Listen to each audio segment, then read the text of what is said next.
me on yet another lovely episode of the Guys Hangout Show on independent television, reaching you live from the city of Bronze. Yes, it is that city where the king is truly king. Now, for those who are just joining us for the first time, the Guys Hangout Show is one show that, teaches men to put themselves first, to prioritize themselves, and of course, to invest in themselves. All right? It's important to invest in others. It's important to give to others, but you have to first give to yourself. After all, the Holy Book says that you should love your neighbor as yourself. So if you don't love yourself, you can't love others right. Yep, that's basically what to teach men on the Guys Hangout Show. My name is Harry Aigbo J, and of course, it's my pleasure to have you join me on this episode of the show. Now, tonight, we're going to be taking a look at a very interesting topic, which has to do with, taking action rather than procrastinating or just, doing wishful thinking. Okay, but just like I'm never alone on the show, so we're going to be doing, I'm going to be having this discussed with someone, a friend of the house, a part and parcel of the Guys Hangout Show. He is a clergy, he is a resource person, and of course he is a life coach. He has contributed a whole lot to, seeing to the development of men and masculinity, and he goes by the name of Benedict Ochagu. It's good to have you in the house, Benedict. Yeah, it's a pleasure. Once again, always a pleasure. Always. And good evening to you out there. It's always a pleasure being with you. Thank you so much, Benedict. It's good to have you in the house. Now, tonight we're taking a look at the need to put or to match words or match plans with action. Okay? Now, as men, we plan a lot. We have plans. In fact, I don't think men's plans are exhaustible. Okay, we plan a lot. We want to do this. We have a business. We want to get married. Even for those who are married, we want to have kids. And of course, we also need to decide on how many kids we are going to have and all of that. So we make plans a lot. But the big question is, how much of these plans are we able to execute? And what is our willingness and our capacity, to make these plans, to convert these plans to actions, actionable, realities? Because that is where the challenge lies for a lot of us. It's not like we don't have plans, right? If you ask the average, young man what his plans for this year is, for instance, I'm sure he's going to go on and on and on telling you what he intends to do. But in some cases, a couple of months down the line, it seems like nothing has been achieved, or it seems like, there are no chances of those plans becoming reality. What do you think is responsible for that? For me, I believe that every human being is God's plan. Okay. Yeah, or wishes. There are things that you wish to do, you wish had happened, you wish. But I think where the problem is actionable steps to making sure that those things does not end in just planning or just end in wishes, because there are 3 steps: wishes, plans, and action. Okay. So you're saying that the beginning is the wishing part. Yeah, there are things you desire. There are things you just wish you have, or you do, or it happens to you, happens for you, and all of that. Wishes, desires. And unfortunately, a lot of people end life there. Just wishes. Wishes. Some upgrades to planning. You set plans. I'm going to do like this. In order to get, I'm going to do like this. I'm going to do like this, plans. But it doesn't just end there. There is execution. Beginning to carry out those plans one after the other, one at a time, and all of that. And I think that is where majority of people fail. It is easy to say that I want to shed weight, for example. It's easy to say that in the new year, I found out that I'm adding up so much. I want to shed weight. Okay. It's a want, it's a wish. It's easy to say, okay, how do I do that? I have to go to the gym. I have to cut down on things like that, manage my diet better. Okay. Yeah, I have to change my diet. I have to improve my diet and all of that. It's easy to, that those are the things to do. But where the thing, what will really bring the change is you either hitting the gym and actually beginning to manage your diet. Okay. That is where the change will happen. Do you understand? Yeah. It's easy to say, because there are a lot of people that say, I want to give my parents good life. For example, young people. Young guys out there, I want to give my parents good life. I want to do this. I want to buy a car for my mom. I want to do this. Great. But what exactly are you doing that in the next 5 years, in the next 10 years, you should get to that level where you will do all of those things for your parents? What exactly, what are the step-by-step action you are taking? I asked somebody recently, and I know that she has very strong desire to help the parents, to do things for the parents. But I feel, in my own opinion, that she's not doing enough. You understand? To be able to get to that level where you can have the financial freedom to do all of those things for your parents or in to other words, your loved ones. she's not putting in enough tangible efforts. Yeah, you understand. I feel so personal, and then I have to discuss with her about it. Look. But I'm happy for her that she's beginning. You understand? Yeah. Because, like, I talk to people from my heart, and if you take it, great. If you don't, so those are the things. You have made your plans. Yes, I want to do this year. What step have you started taking? Because it's about steps. It's about actions. It's about actions.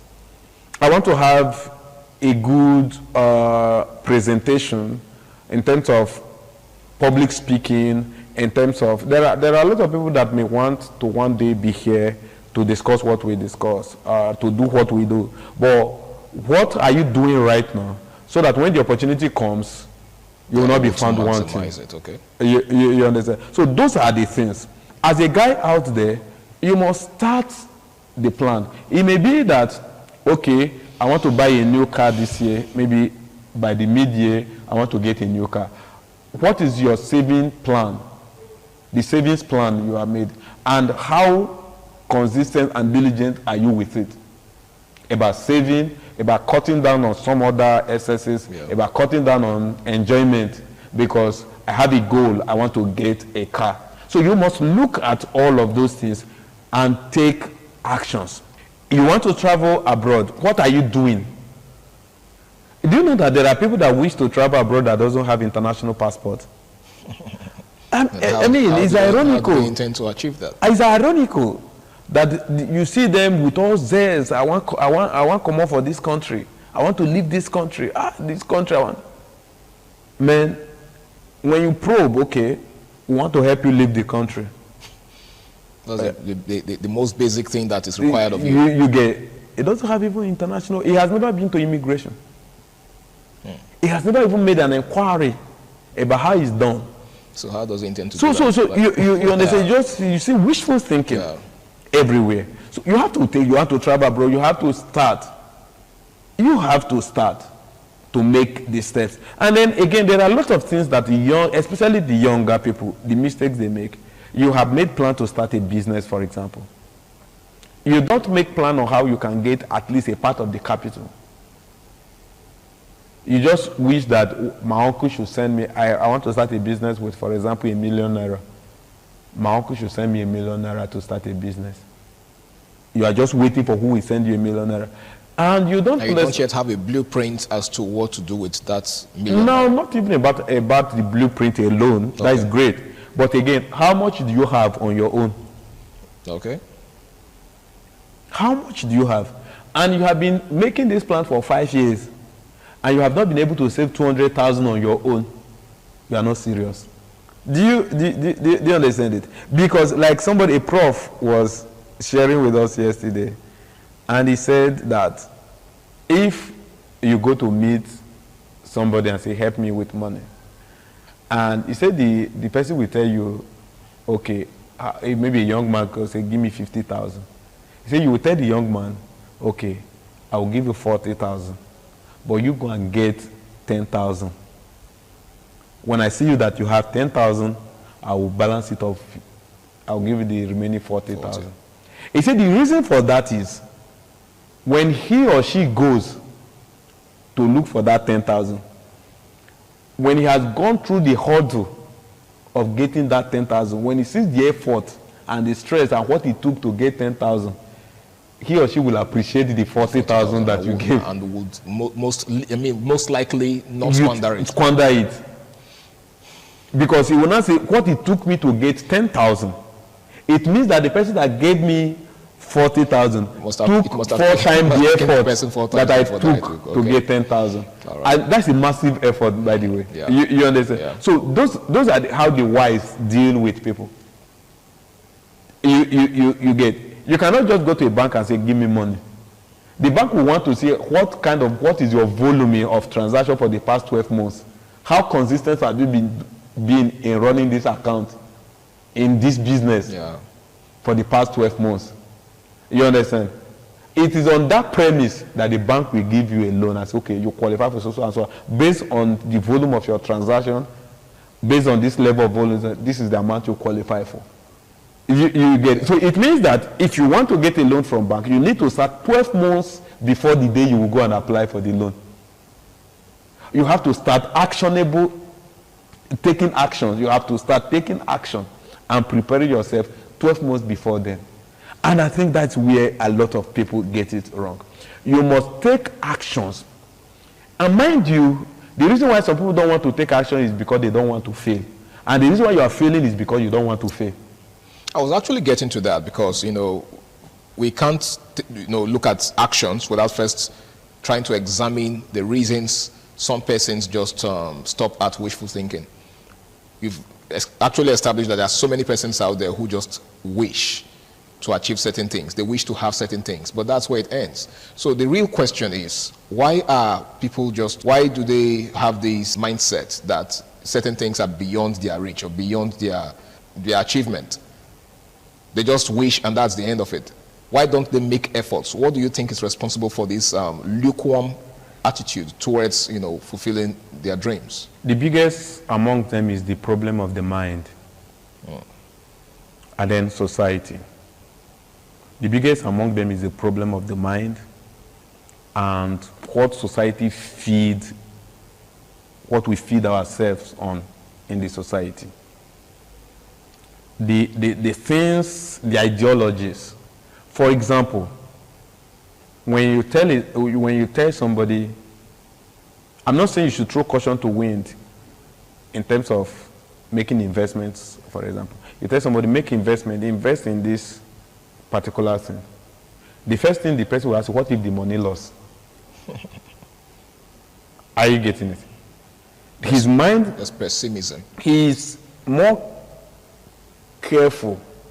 He's more conscious of losing that money than gaining that money. So you're saying that, a major factor is a pessimistic mentality? Yes, mindset. The mindset. The problem is the mind. The problem between the rich and the poor is the mind. Is the mind.